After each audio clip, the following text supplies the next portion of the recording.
బాగున్నారా? ఏం బాగమ్మా, అట్లాగే ఉండాలి. ఎక్కడికి వెళ్తున్నావు? కూరగాయలు తెద్దామని కొట్టు దగ్గరికి వెళ్తున్నాను మామగారు. వస్తారా మీరు కూడా? ఏం రాలే అమ్మా, కాళ్ళు నొప్పులు వచ్చి అడుగు తీసి అడుగు పెట్టలేకపోతున్నాను. నువ్వు వెళ్ళిరా. సర్లేండి.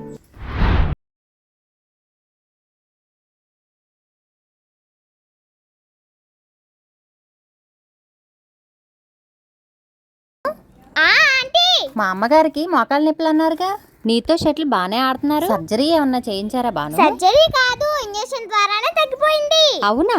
ఎక్కడ చేయించారు? మా డాడీ హైదరాబాద్ లో ఉన్న హాలిషియన్ పెయిన్ మేనేజ్మెంట్ సెంటర్ అనే హాస్పిటల్ కి తీసుకెళ్లారు. అక్కడ డాక్టర్ పల్లవి గారు, డాక్టర్ కిరణ్ గారు పేషెంట్స్ కి మోకాళ్ళ నొప్పులు ఏ స్థాయిలో ఉందో అల్ట్రాసౌండ్ స్కాన్ ద్వారా చూసి బాడీకి తగ్గట్టుగా కేవలం ఇంజెక్షన్స్ తోనే మోకాళ్ళ నొప్పులు తగ్గించేశారు. ఇక్కడైతే చాలా మంది సెలబ్రిటీస్ కూడా ట్రీట్మెంట్ చేయించుకుంటున్నారు. స్క్రీన్ మీద వాళ్ళ ఫోన్ నెంబర్ ఇచ్చాను, వాట్సాప్ లో హాయ్ అని పెట్టండి, వాళ్ళ లొకేషన్ షేర్ చేస్తారు. హాస్పిటల్ పేరు హాలిషియన్ pain management, Kukatpally Y junction లో ఉంటుంది.